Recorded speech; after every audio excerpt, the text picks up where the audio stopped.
my husband. I had an affair with my best friend. I did ask him, how could he do this to me? How could he do this to our kids? And his response was that he loved her and that he wanted to be with her, but he was torn because he loved me and wanted to be with me too. I've never felt like the other woman. For some reason in my mind, the fact that I love him and he loves me makes it okay. I ended up pregnant, and I thought at that time something has to happen. Both were my girlfriend. This affair with her is still going on, right? Yes, it is. The other woman is going to join us here on stage. What gives you the right to lay with another woman's husband? I am ashamed. You are unbelievable. You have a husband. You have a family. You say that you have raw feelings for him that are very strong, and you want to be with him. So why haven't you left to be with him? Every day I hope I'll wake up and my feelings for Brad will lessen and I'll be able to put it back together with my husband. Do you want to stay with him? I'm not so sure I do anymore. See, we've had 40 affairs, 19 during the marriage. Are you number 40? No, I'm serious. I believe I'm different. I believe that he loves me. He didn't love the other ones. She says she fully intends to take your husband, and she's here to achieve that today. I'm to the point now where, you know what, you can have him. I'll bring his dirty laundry over. You take it. You've got to know you are a high-risk, damaged goods sexual addict. It certainly appears that I'm in control and I'm making the decisions here, but I think we have 4 people here that are afraid to make a decision. Really? When you stack the priority list in your life, where do the kids come? I thought I can keep the family together, I can raise my children, and I'm meeting some other needs over here. So you just thought it wouldn't impact the children? I would love nothing more than to be the perfect husband and father. I mean, I assume there's part of you that either thinks that this is going to wind up in a really bad place at some point if you don't stop it, or you are so gutless that you're trying to get her to make the decision. I'm trying to get you two to at least own where you are. Just be honest. You want her husband. You've said it. You tell her last night the affair's not over. You get hysterically upset. You say, all right, I want separate rooms, and you promptly call her and meet her down on the street. Right. Now, come on. And then you say, well, you know, gee, actually, I think that I may need to consider the alternatives here. That's a load of crap. You got separate rooms so you could go meet her. I'm just wondering, why is it his choice? Why do you have such low self-esteem, such low self-worth, that you've got to be there saying, pick me, instead of don't let the door hit you in the ass, buddy? We're talking to Brad and his wife, Michelle, and his girlfriend, who is going by the name Sarah. It's a complicated triangle. Now, there was so much to talk about that we're continuing with them because I think there is, and you would line them up just like you've been lining them up with your current wife. Because the best predictor of future behavior is past behavior. And barring some major change, and I know you say, but he loves me. He loves me. Don't kid yourself, girl. This ain't about you. And it's really not about you. You have a serious problem here. Now, we can call it sexual addiction. We can call it inadequate personality. We can call it used to be a stud in high school, lost my hair, and have to keep proving my virility.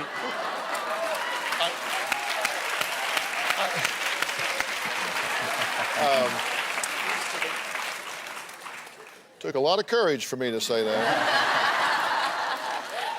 Whatever label you want to put on it, you are functioning at an incredibly immature level, okay? It's a level, it's a level at which impulse controls instead of impulses are controlled. And it sounds so trite for me to say, Michelle, don't personalize this, what's happening, because, I mean, how much more personal could it be to have your marriage ripped apart, have your husband cheating on you, lying to you, stealing time, effort, energy, money, everything from that could be invested in the family being invested in some interloper? That's a pretty personal affront. But when I say don't take it personal, I mean this has nothing to do with you. You could be the most wonderful, just punch it up on a computer what you would think would be the perfect woman. And it wouldn't matter. Because the truth is, you are an intelligent, articulate, beautiful, vibrant woman.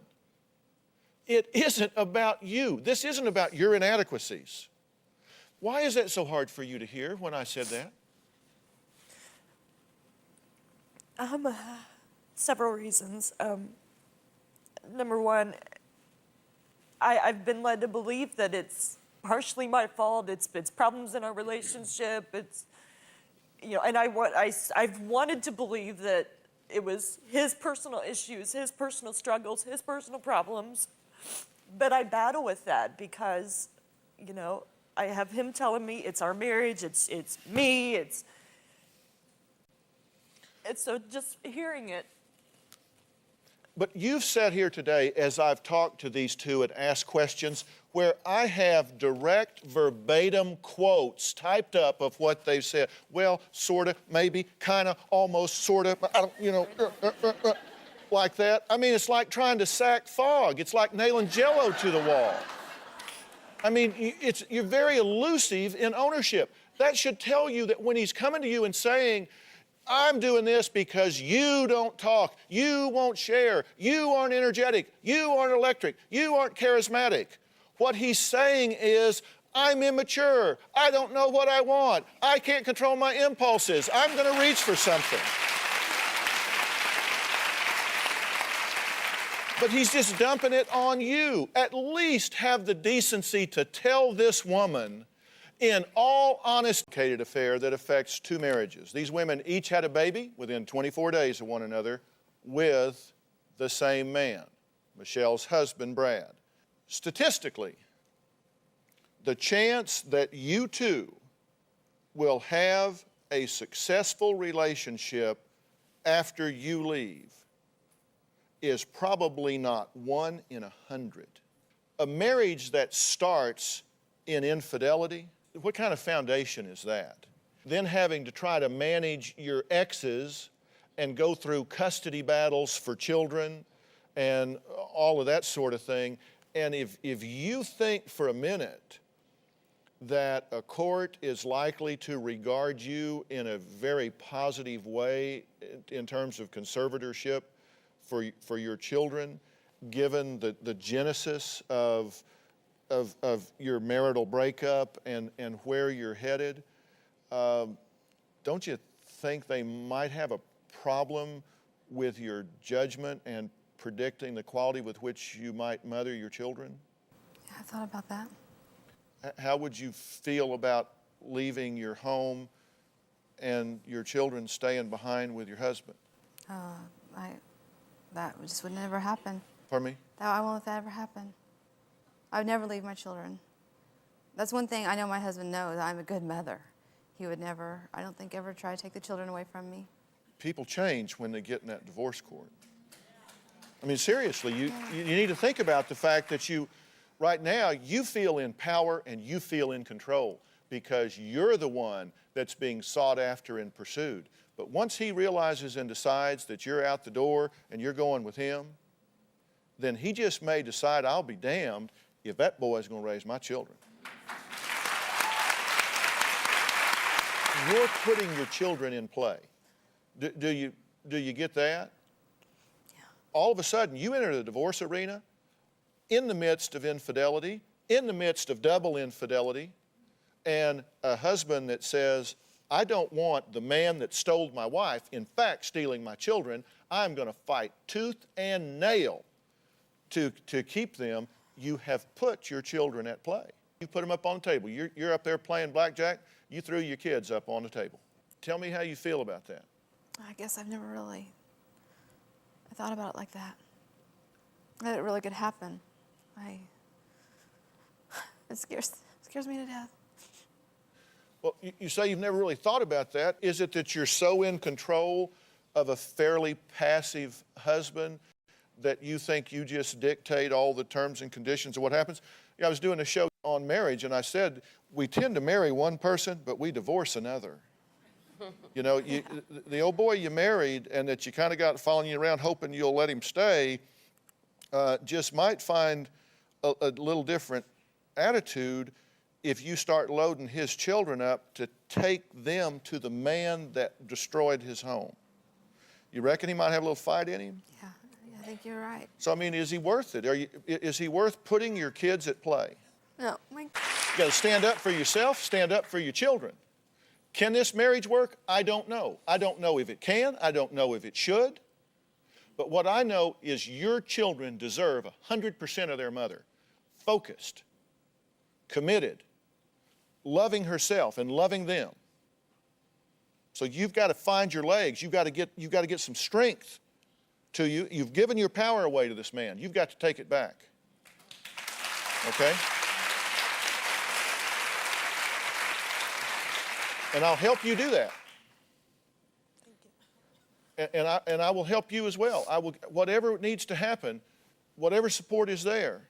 But you've got to make a commitment that you need to get help and not be poisoning this woman's life.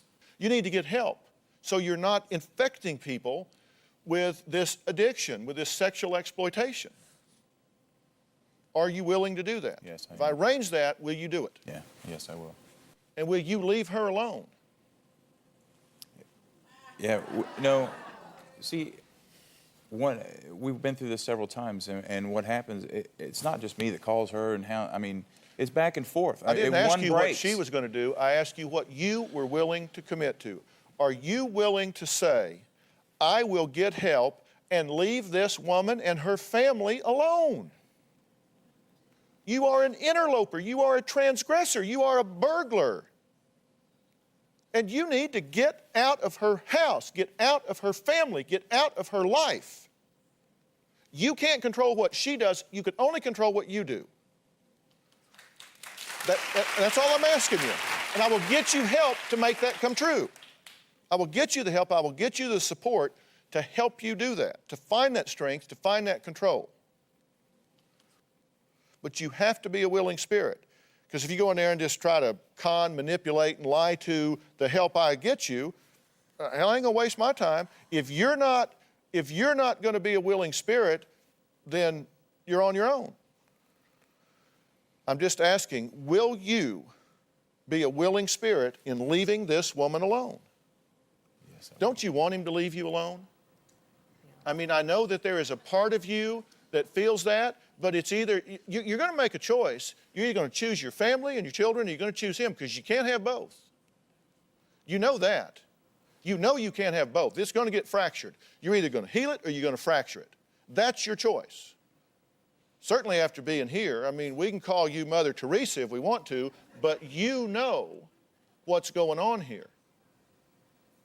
And you've got to make that choice. So what do you want? I want him to leave me alone. I'm sorry? I want him to leave me alone. Bottom line is, you're going to put your arms around him, you're going to put your arms around your children. There's not room for both.